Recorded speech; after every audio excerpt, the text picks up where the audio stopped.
The BMW G80 M3 and G82 M4 were officially revealed on September 23, 2020. The M3 model was then released in 2021, and the all-wheel drive model was released in July of 2021.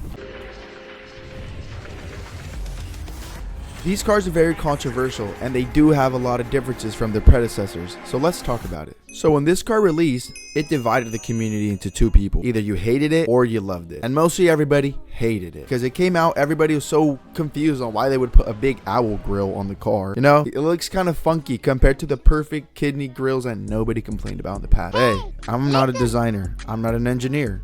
I'm just making YouTube videos. So that bears the question, why did a car that divided the community end up being an icon in its own right, even while causing outrage in the car community? When the S58 cars came out, like the G80 and the G82, they were the most hated BMWs out ever. And arguably, they are still the most hated BMWs. The G series isn't bad. It's just people like to hate on it because BMW did a whole 180 when it got to that platform. Not only did they switch the whole body, when they released, the outrage was absurd. The only time I've seen hate like that was with the VBWRX. And by the way, go check out my video on the VBWRX.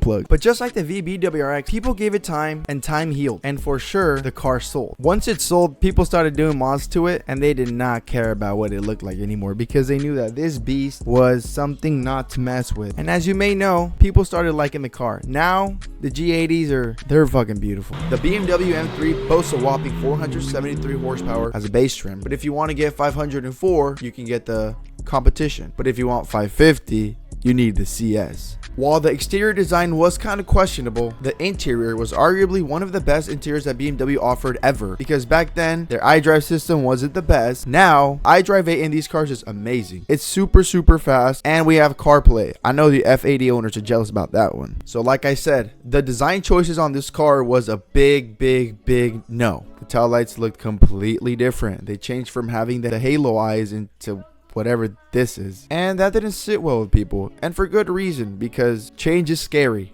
and BMW is starting to change a whole lot. Let me tell you that. The car makes up for it in its power, because that S58 engine that they packed in there is arguably the best engine ever. Argue with the wall. I found a Redditor, shout out XDevils41X, but it seemed like he wanted to get an F80 and eventually got a G80, and he's explaining why the G80 is good. So let me just read this for you.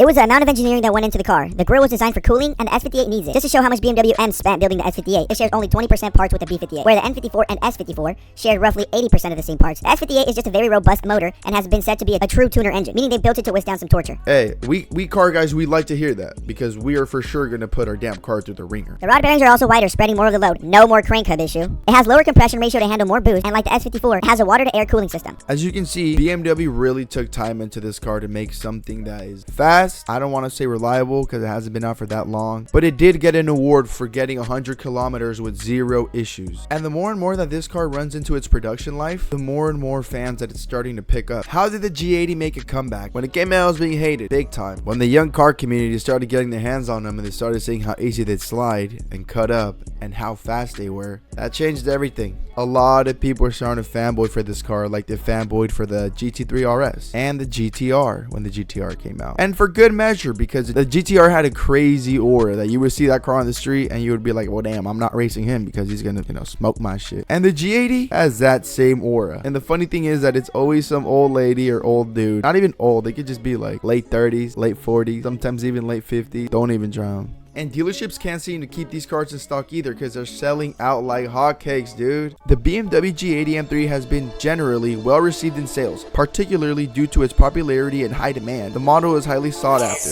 especially in its sedan and competition versions, and has been a significant driver of overall M division sales. So there you have it, guys. The G80 doesn't deserve all the hate that it was getting. People were just saying all this on TikTok because they wanted to get clout, as people usually do. I'm seeing some similarities with this car and the VBWRX when it came out. It was just people mad at the manufacturer because change is hard. It's not easy, but you gave people time and time heals. You know what they say. And now everybody just wants one. I want one, but I don't have $100,000. Do you? Let me know. Do y'all love or hate the G80 M3? Drop a comment down below and just let me know. I want to know how y'all are feeling. So please like, subscribe, and hit that bell for more automotive content from somebody that isn't popular. I know I haven't made a video recently, but I'm gonna try to do that. So, that's it.